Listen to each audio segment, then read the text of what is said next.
President Morley, members of council, Oacett members, distinguished guests, ladies and gentlemen.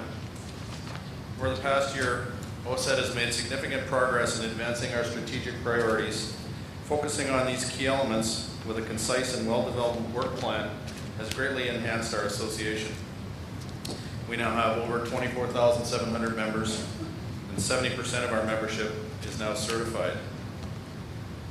Last year when we met, I talked about how status quo was not an option for Oacett, and that innovation would be front and center in everything that we do. I'm pleased to report to you today that your council has lived up to this commitment. We've made significant strides in a short time, owing largely to a dedicated council, volunteers, and staff. We've maintained our vision and achieved significant outcomes for our members. On the international front, we participated in an excursion to the Philippines, and as the delegation to India in 2011, it provided invaluable insight into their education and certification systems. Many of our members originate from these countries, and we are now better positioned to evaluate the applicants. Across the border in the United States, discussions are taking place with National Institute for Certification of Engineering Technologies, and a reciprocity agreement for our members of our two jurisdictions is under development. Here at home, Oacett continues to work closely with our sister associations in British Columbia, Alberta, and Saskatchewan as Technology Professionals Canada. As TPC, we've established Technology Accreditations Canada, and through hard work, their provisional committee has prepared incorporation documents and bylaws, is developing the accreditation model and processes that will lead to the TAC becoming an active accreditation body. Also at the national level, the association presidents from across the country came together in April to discuss, exclusive of TPC or CSET, topics of common interest to our members and the technology profession. This has not happened for 3 or more years, and I'm happy to say that it was a great success. We did not try to resolve any issues, but rather become reacquainted with each other, establish a will to work together for our mutual benefits. Another meeting is tentatively scheduled in early October. In Ontario, our Government Relations Committee attended a number of MPP events raising awareness of Oacett and the expertise of our members. The committee also working with our 28 chapters to implement the MPP Link program aimed at strengthening our relationship with government officials at the local level. The Carol and George Fletcher Foundation, through its 25 for 25 Building Forward campaign, has established perpetual bursaries at 15 of Ontario's colleges and partial bursaries at the others.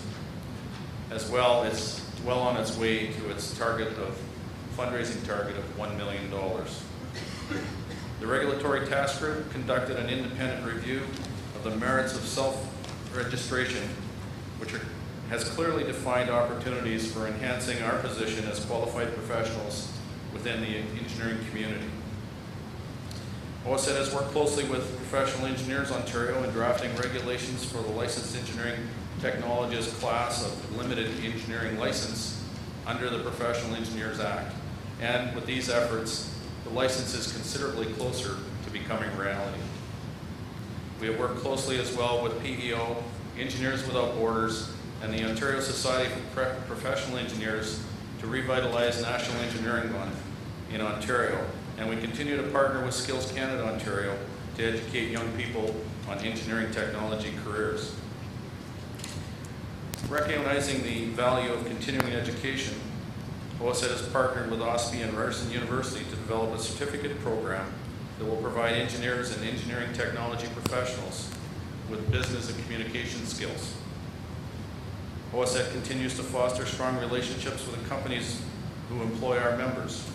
We have strategic partnerships in place, conduct Oacett information sessions at the company site, and we have held a very successful employer exchange breakfast meeting. These types of activities are ongoing, and they too raise the profile of Oacett and the credentials of our members.